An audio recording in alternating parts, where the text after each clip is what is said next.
Hey, what's up guys? It's Josh, and today I want to go over a new video on how you can connect multiple computers using separate licenses of Cubase or Nuendo together through the VST System Link protocol. The reason why it's good to do this is so that you can spread out your resources. VST System Link was designed in a way where you could play one video on one session and another sequencing on another session, and it syncs together in real time. This is something that I thought of for a while now because there weren't a lot of videos that cover this, so I want to make sure I do it right and show you the ropes on how to get it set up, as well as why this is a good route to go. Let's start with the why. So the why is, well, if you are composing with Cubase, the best way to sync that to a video session is through another Cubase or Nuendo program. That's because the way the scripting or the code is written, it's designed to be able to sync 100% accurately. Whereas let's say you did Cubase and you sync that with a different DAW for your video, there tends to be some issues and sync issues that I've dealt with. So I went the Nuendo route. I have a separate rig, just so you know. So I have a laptop with Nuendo running on it, and that's actually playing my video file as well as the dialogue and FX tracks and any placeholder music. And so that while that is using those resources, my main computer, the workhorse that has 64 gigabytes of RAM, a lot of cores, that is going to be running all of my VST instruments, all my MIDI information. So on my composing rig with Cubase, I have to be able to sync this so that when I move different bars or move to different bars, the other side is moving as well. So in order to achieve that, there has to be some kind of way to link that together. There's various methods. The way I highly recommend doing it is through the VST System Link protocol. Okay, so the way to get there is to go to your studio setup, which is you go studio setup, and go down to the VST System Link. Do that on both computers. So let me go ahead and get that ready to go. All right, as you'll see, everything is blank right now because nothing has been routed virtually yet. But before we even go here, what you need to do is go back into your physical audio interfaces, okay? And here's where it gets a little tricky. First off, you need to have two separate audio interfaces. You do need a digital output input interface. So that's why with an audio interface, make sure that it has a SPDIF, SPDIF, or ADAT optical output input. And the reason is so that when you are connected, they talk to each other through that protocol. So that is one thing to know. So you need two separate audio interfaces with digital input-output information, and you also need cables. So the first set is to make sure that you have all of these items in place. The other thing that is overlooked is you do need a computer that has a separate license of Cubase or Nuendo. So again, you need two separate licenses of Cubase, or one Cubase Pro and one Nuendo. Okay, so that alone is going to cost you some money up front. That's why film scoring is not a cheap world to be in. So again, that's the trade-off, but once you get this going, I'll show you why this is a very effective way to go about this. Okay, so the next thing is right here, what you'll need to do is you'll need to get the cable set up in a way that one side is the master and the other is the slave. Okay, we're making a one channel or one way communication signal. Okay, so the Cubase will be my master and Nuendo will be my slave. Okay, in order to go about that, I need to go out to the ASI output here, and you can select SPDIF left or SPDIF right. I'm opting for the coaxial, so I'm going to do SPDIF instead of ADAT. All right, and that SPDIF output needs to be translate also in the physical space. So back here on my computer, I have here the output SPDIF out. So I'm going to attach a coaxial cable, and then that's going to be routed to my ESI audio interface, ESI U24XL to be exact, and that's going to be connected into my SPDIF in for the video side. All right, so that is step one. Step two is then I'm going to click on active and online for this Cubase side. Now I'm going to go up to my other window here, and I am going to do ASIO input. Okay, and I'm going to also press active. All right. Now, if that does not work for you, there may be one additional step that you need to do, and that is to make sure that your signal is actually being shown. So this is my RME Total Mix virtual mixer board, and here you have the SPDIF signal. So in the software playback tab here in the middle, you'll see that the SPDIF has some signal going up or down. If it's not in, if it's actually on the bottom, it's not sending signal, this will not work, as you'll see. But if I put the signal up, then that actually starts to connect. So now you can see up here that this is moving alongside my Cubase. Okay, and I can go back to the beginning locator, and that also syncs accordingly. Okay, so as you'll see, is you can see the image of the video frame by frame. All right, and you can press play. Good. And you can see how that connects. Now, this is a short clip that I scored myself, and this is part of a bigger commercial that I did for Hip Hop Bank, which is a Chinese reality TV show for rapping. It's a rapping competition show, and it was a lot of fun to do. As you'll see, I have two different cues that are stacked. There's actually three, a third one, but that was in the beginning. I just wanted to pick the most exciting part for you guys to see. So I'm going to press play so you guys can watch this in real time, and I'll go ahead and also just make it full screen so you can see the whole thing. Okay, and I'm going to press play.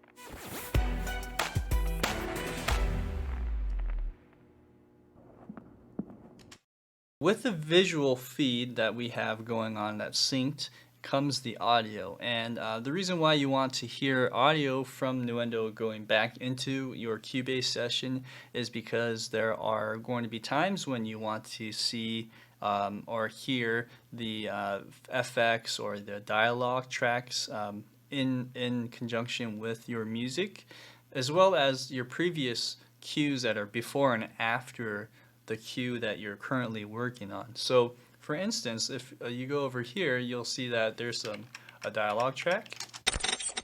There's also here on this end, my cue.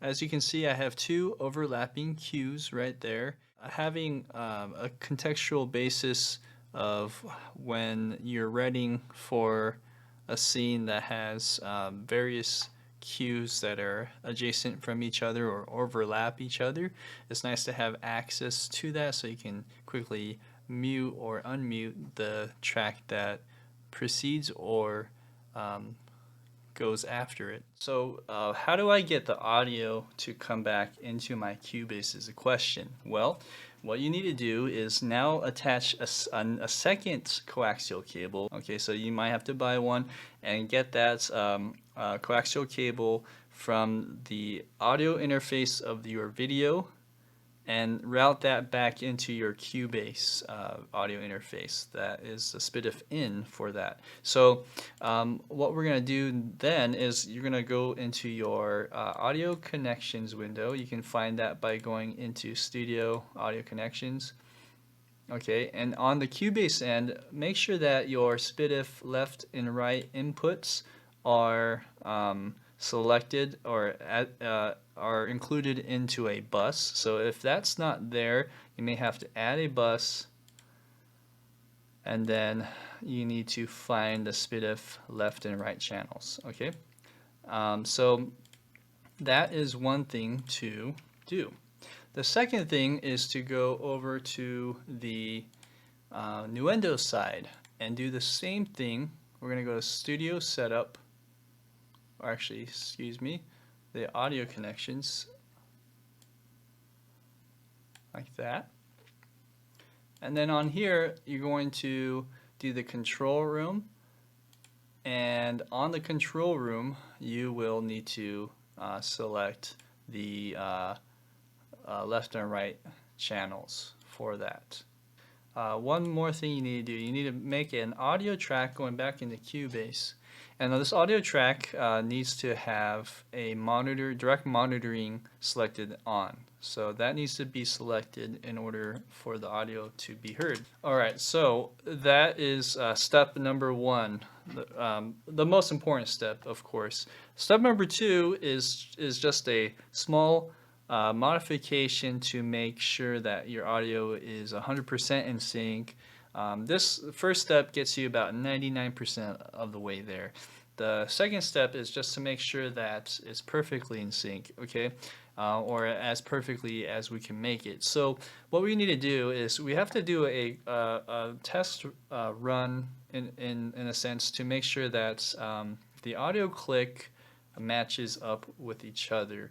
That's actually probably the easiest way to do it. So I'm going to show you how to get a audio track going with a click that's generated through Nuendo, and then we're going to play that through and sync that to my metronome in Cubase. Okay, so let's show you how to do that.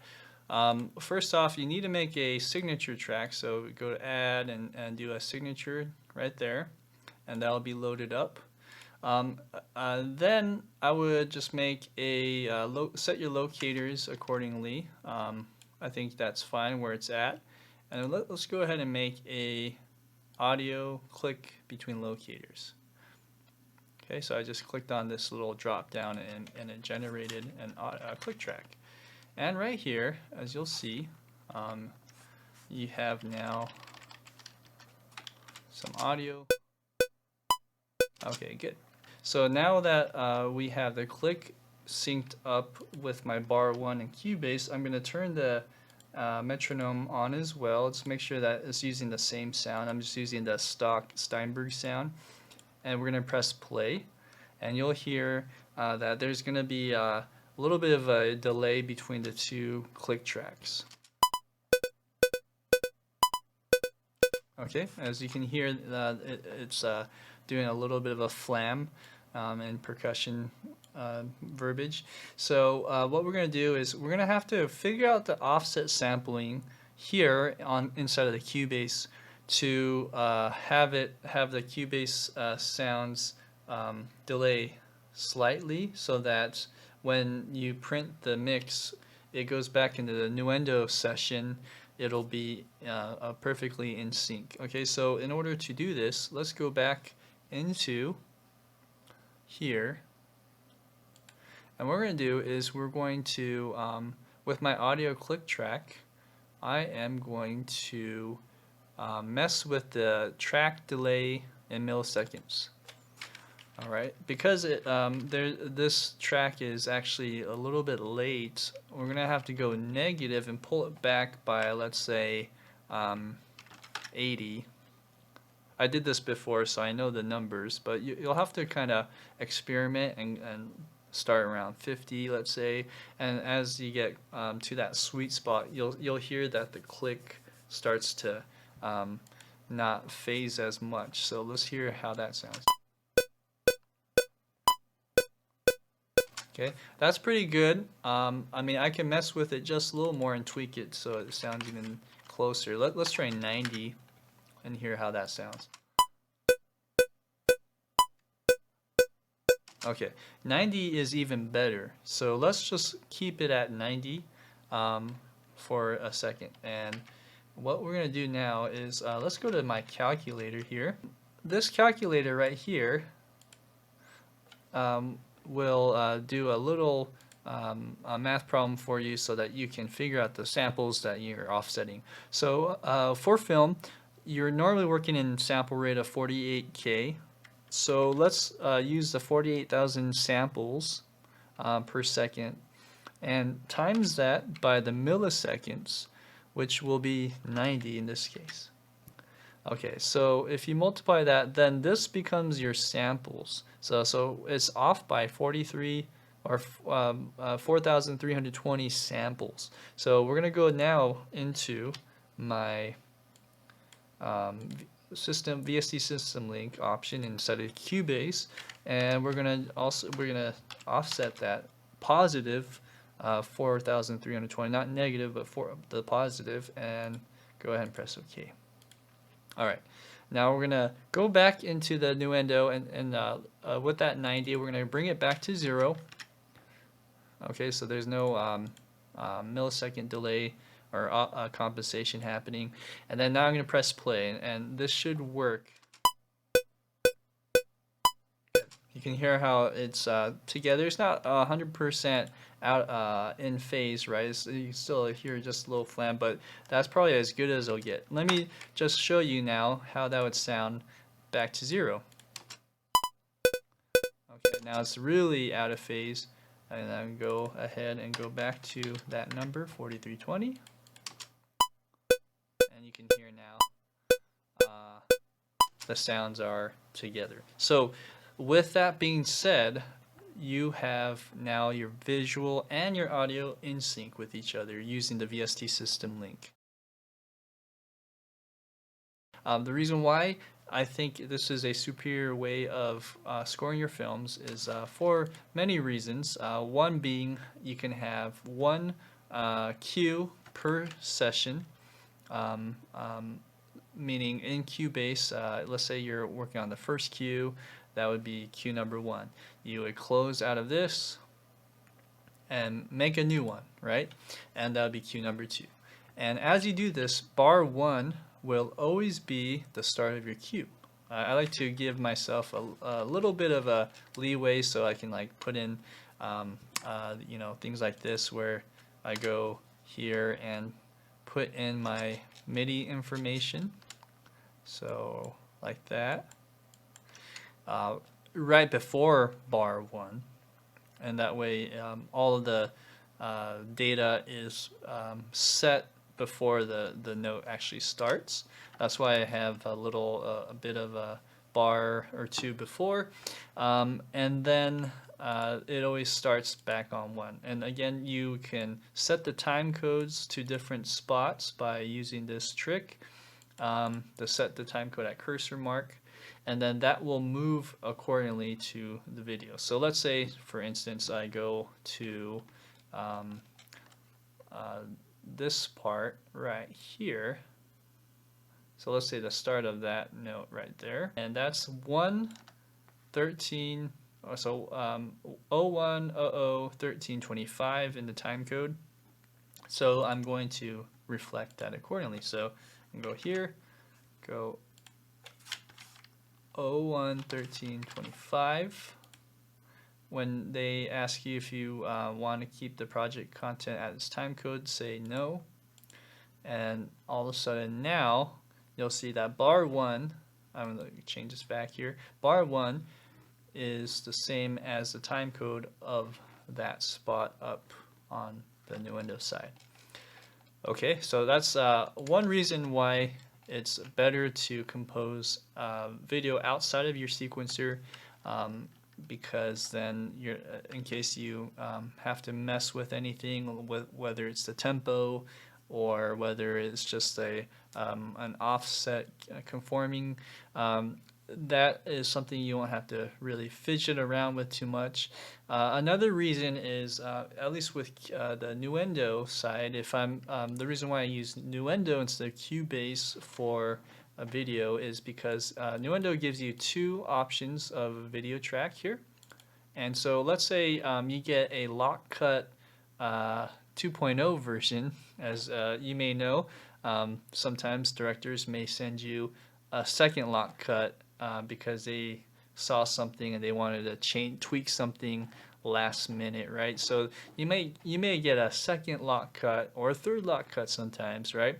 And so anytime those changes are happening, you can go ahead and you can flip back and forth with the video files here, and then you can kind of see where the differences are on that, right? And that's really important. And then also for the audio side, you can do the same thing by highlighting all of your related video audio tracks, go to the new version, and then this would be the second lock cut audio, and then you can flip back and forth, and then that way you can figure out which one would correspond accordingly, and then you can figure out how much time you need to offset and whatnot. So being able to switch video sessions and compare where the changes are made is very important in the film scoring world.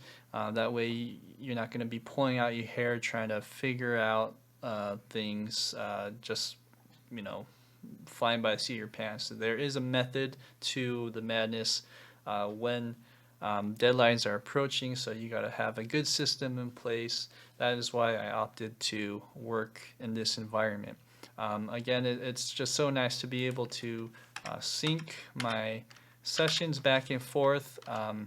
This distributes CPU resources to a different computer so that I don't have to use that resource that I normally would have done inside Cubase, and I can fully exercise or fully focus those resources inside just for the sequencer itself and the MIDI instruments that are loaded. Okay, so I hope that helps with the idea of how to sync these two together. I am not an expert with VST System Link. In the case you have really technical questions, I would resort to reading the manual and just making sure that you have all of your technical situations or specifications in place. But with that being said, all I would just recommend is just make sure that your audio right here has a bit of signal going out and feeding out, at least, and is in unity, so that it's actually sending some form of data to the slave computer. Also the sample rate, so right here if I go to the project setup, the sample rate should be 48K on both ends, as you can see on that. So I have that matched up, and then just make sure that your cables are connected and you should be good to go. Alright, and that's all for today. I hope that helps you guys get an idea of how the film scoring setup works. There is a little bit of a resource hurdle, which is you may have to purchase a few things in order for it to work. However, once you get it working, this is a very systematic workflow and very stable workflow that will make your life much easier in the long run if you are planning to stay in the film scoring world. Okay, if you have any other questions, just make sure to drop it in the comments below. Thank you for watching. Be sure to subscribe to my channel if you haven't already so you can watch more videos like this, and smash that like button. All right, talk to you later.